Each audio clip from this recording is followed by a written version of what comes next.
Velkomin í Icelandic Immersion, comprehensive Icelandic for Icelandic learners.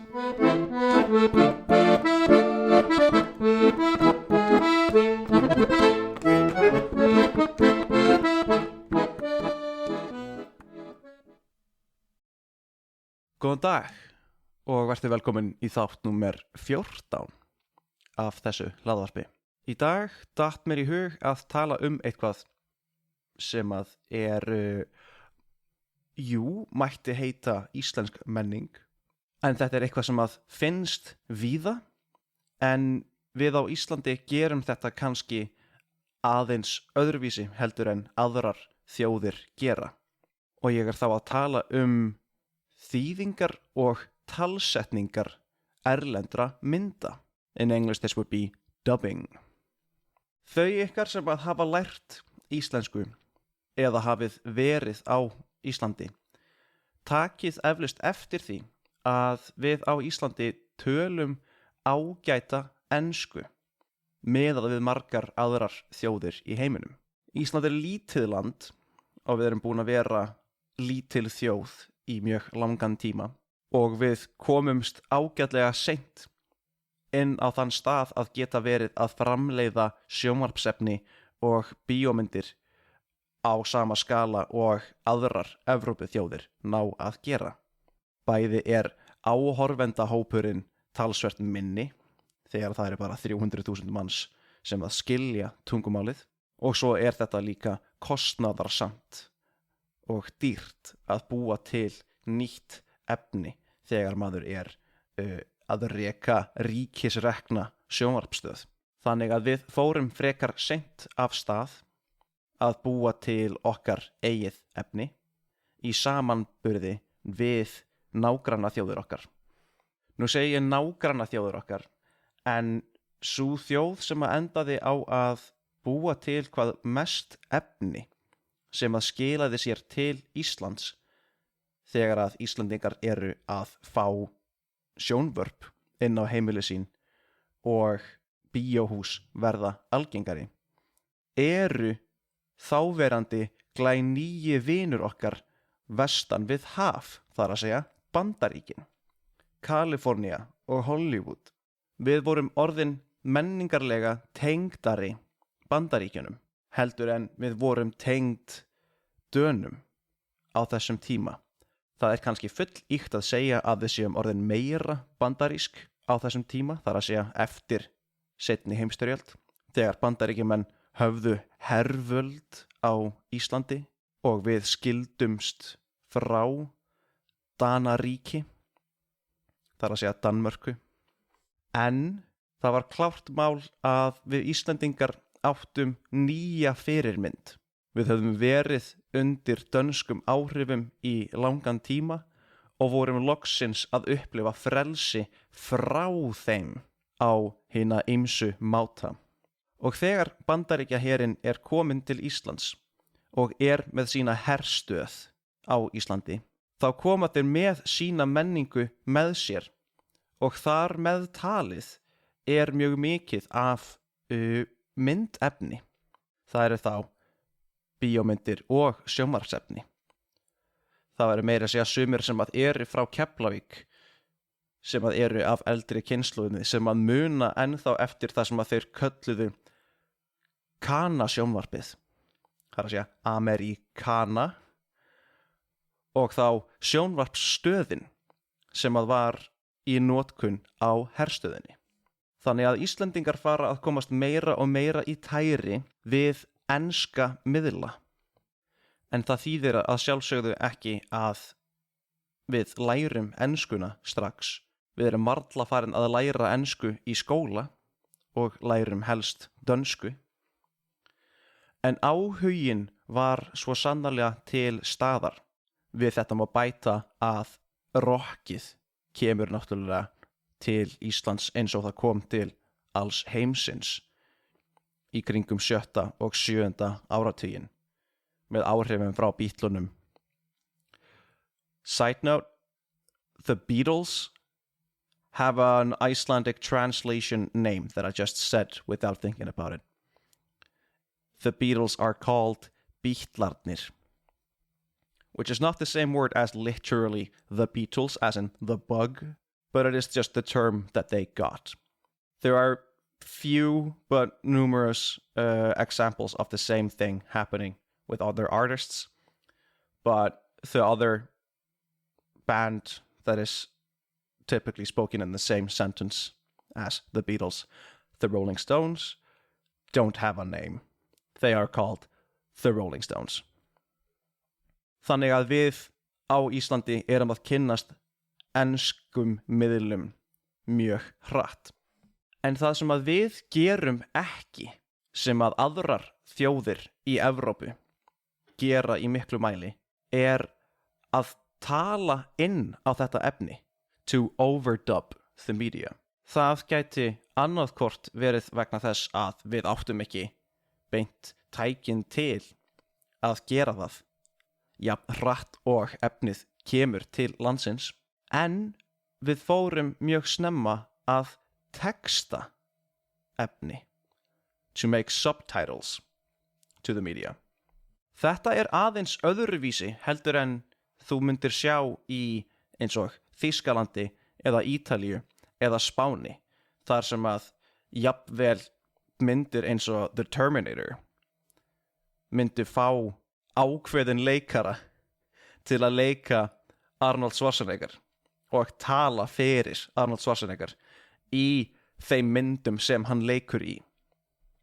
Það er oft talað að í Þýskalandi sé Arnold Schwarzenegger sjálfur frægur og maðurinn sem að talar þýsku fyrir Arnold Schwarzenegger í myndunum hans er líka frægur.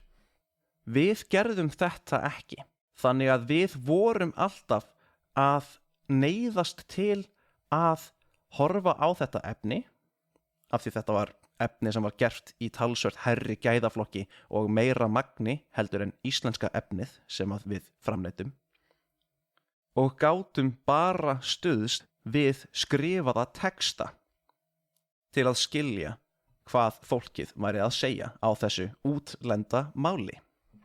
Þetta varð eins konar kaffæringar lærdómur sem er mjög léleg leið til að þýða þetta sem að margir tungumálanemendur eins og þú sem ert að hlusta kannast vel við, sem að heitir þá immersion studies. Þetta hlaðvarp heitir meira að segja Icelandic immersion. Þar sem að þú ert kannski að horfa á Friends og ert með þættina gerða á ensku og textin er á íslensku, og þú getur horft á fleiri og fleiri og fleiri þætti, sérstaklega ef þú áttir þættina á spólu eða á DVD-diski.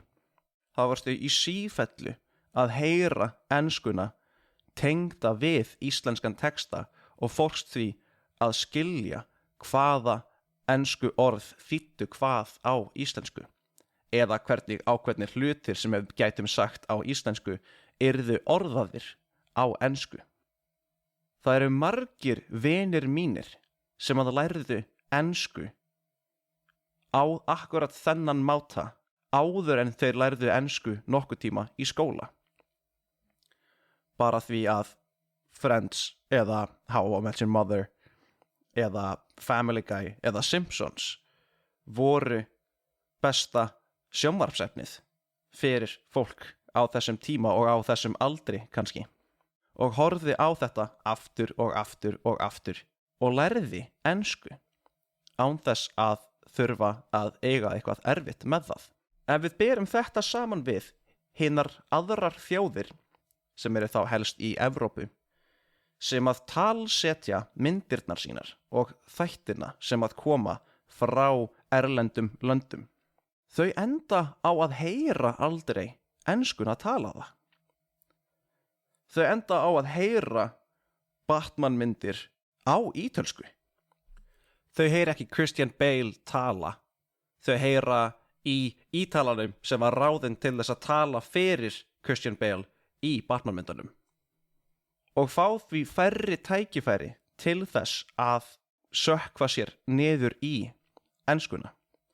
Eins og þessar fátækari þjóðir norður í Atlantshafi geta fengið að gera, því að þau eiga ekki nógu stóran markhóp til að það borgi sig að búa til þýðingar. Þannig að það þess vegna sem að við á Íslandi á öllu aldursreiki kunnum ensku talsvert vel. En það eru undantekningar og hérna verður þetta eitthvað sem verður áhugavert fyrir þig.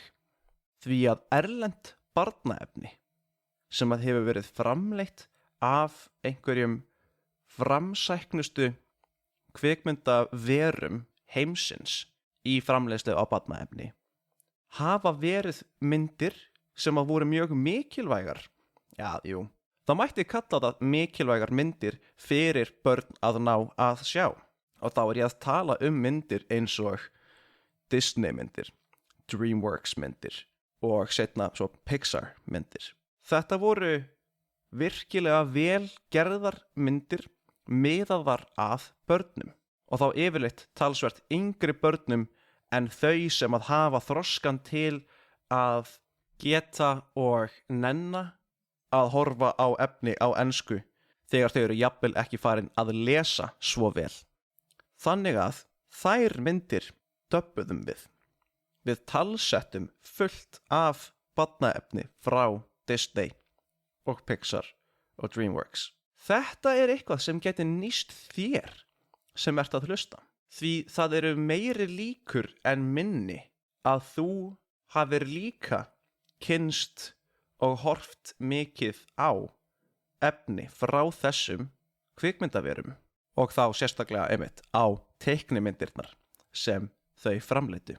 Þannig að allar þessar myndir, líka þær sem hafa verið gerðar í seinni tíð, þá bæði frá Disney endurreisninni, The Disney Renaissance á 10. áratugnum með Hercules og Mulan og Hringjaranum í Notre Dame og alveg fram í nýjustu Pixar-myndir eins og Up og Inside Out og fleiri eru þýddar á íslensku og talsettar af mjög hæfileikaríkum talsetningarleikurum.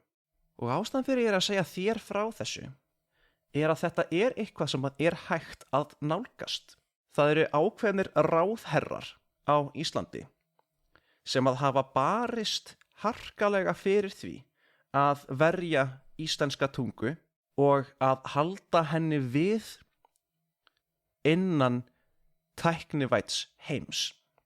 Að fyrirtæki eins og Windows og Apple haldi við tungumálapakka fyrir íslensku sem míkrótungumál.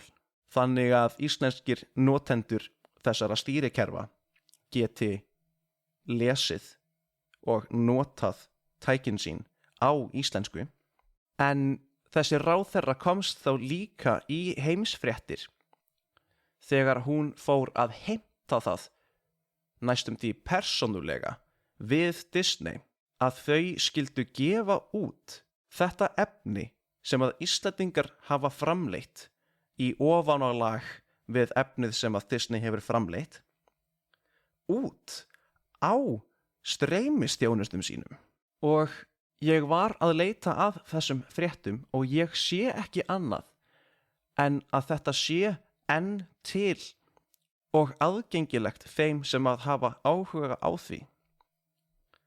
Það að ef þú vilt horfa á Goof Troop eða Mulan, Hercules, jafnvel Dumbo og þessar gömlu prinsessumyndir, þá getur þú fundið það á íslensku inn á Disney Plus og þá getur þú alveg eins og þessir krakkar sem ég talaði áðan sem að lærðu ensku með Family Guy, How I Met Your Mother, Simpsons, lært íslensku með því að bera saman fínar minningar frá því að hafa horft á þessar Disney-myndir og þessar Pixar-myndir og fengið að sjá þær í þessu nýja íslenska ljósi.